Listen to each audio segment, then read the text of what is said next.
In the year 2026, strange is happening across America. Maternity wards are quieter. Elementary schools are closing. Daycare centers are shutting down. Not because of a recession, but because there simply aren't enough children to fill them.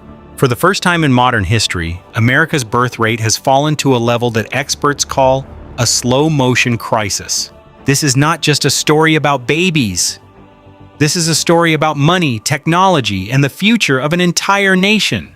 Welcome to the empty cradle. In 1960, the average American woman had over 3.5 children in her lifetime. Today, that number has dropped below 1.7, far under the 2.1, needed just to keep the population stable without immigration. This isn't unique to America. Almost every developed country on Earth is seeing the same trend.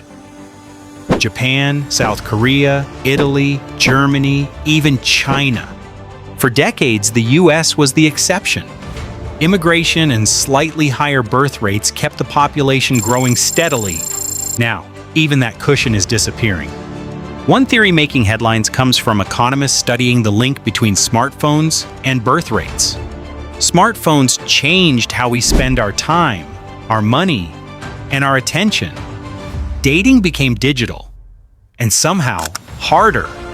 Social media created a constant comparison trap, making young people feel like they're falling behind. Researchers point out that the decline in birth rates accelerated sharply in the years after smartphones became universal, roughly after 2007, when the iPhone was introduced. Correlation isn't causation, but the timing is hard to ignore. Talk to any young American and you'll hear another reason: money. The cost of raising a child has skyrocketed. Childcare alone can cost more than rent in many cities today. Housing prices have outpaced wages for 2 decades. Many young adults are still paying off student loans well into their 30s. Surveys show most young Americans actually want children, often 2 or more. But when asked why they're delaying parenthood, the answer is almost always, I can't afford it.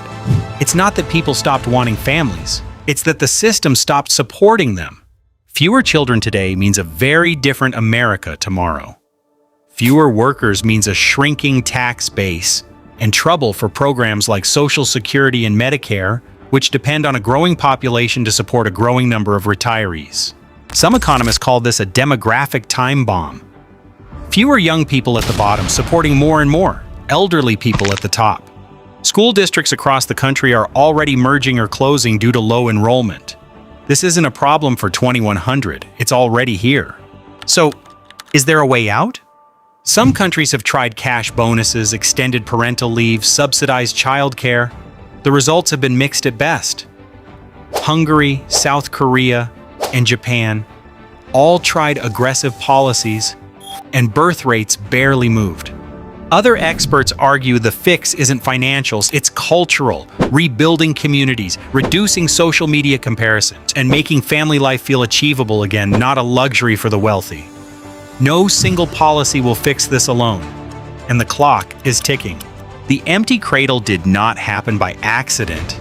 It is the result of decades of changing technology, economics, and culture, all converging at once. So here's the big question I want to leave you with. Do you think this trend can be reversed? Or is this simply the new normal for developed nations? Let me know in the comments below.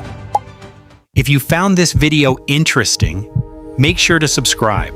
We break down stories like this every week. Thank you for watching.